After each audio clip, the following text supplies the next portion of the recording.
Gone to the grocery store to grab a gallon of milk or snag some steaks for dinner recently?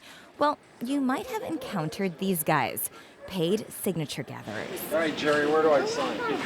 Former San Diego mayor and Chamber of Commerce CEO Jerry Sanders helped man the tables outside of a Vaughn's in Carmel Valley on a recent sunny Sunday.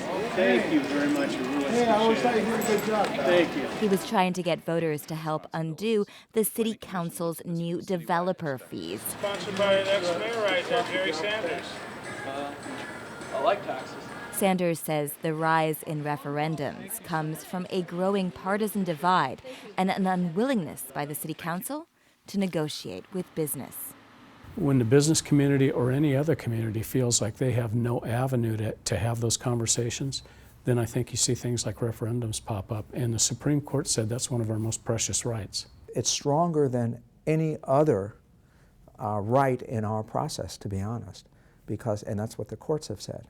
But it's the initiative to create your own legislation to bypass the city council, the recall to remove the city council or legislature, and then the referendum. If you don't like something that they did, you got a period of time in which you can get together a bunch of signatures and you can overrule them.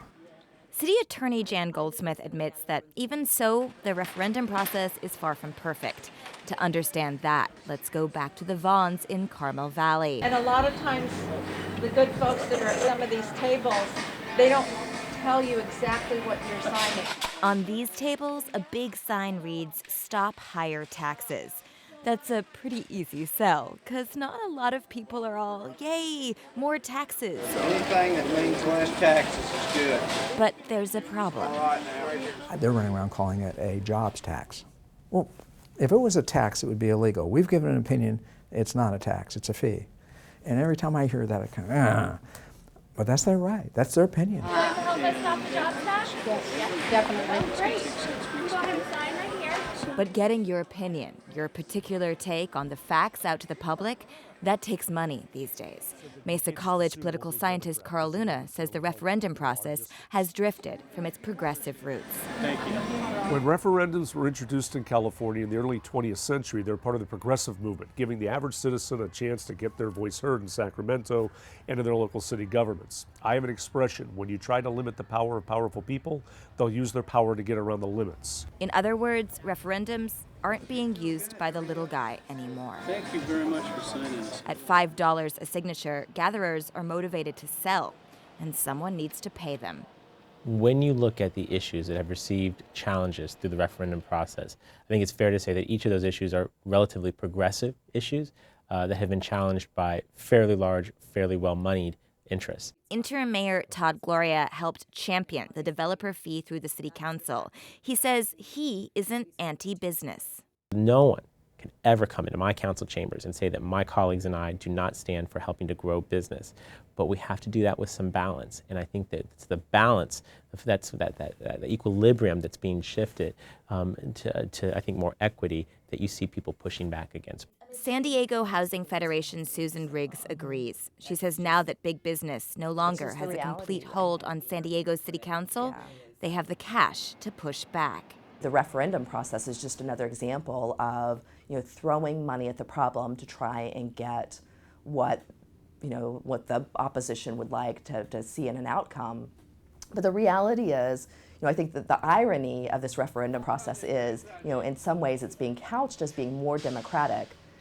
But the amount of money that it costs to put on a referendum, I think, is a really good indication of how the inequity would continue to play out if we allow the referendum process to be abused in this way. Maybe on the way out, hon. But former mayor and Chamber of Commerce CEO Jerry Sanders says the referendum process is in no way an abuse of the system. It's using the system as it was intended to create necessary checks and balances. Take the developer's fee, which he is trying to overturn. He says all sides want the same end goal: more affordable housing. But to single out one group of people and say you're going to be the ones who pay for affordable housing from now on doesn't make a lot of sense to me, and especially to single out people who are actually creating the jobs. And Sanders says when the city council doesn't get it right, it should be up to the voters to decide. City Attorney Jan Goldsmith agrees. your vote and your support for either a candidate or a direct democracy is your most valuable tool as a citizen. Don't give it away that cheaply. Where do we sign? Right here. As for whether the referendum process needs reforming, both Goldsmith and interim mayor Todd Gloria say that's something they will take a look at. Or, citizens could always do something about it. Yes, of course. With a referendum. Sandhya Dirks, KPBS News.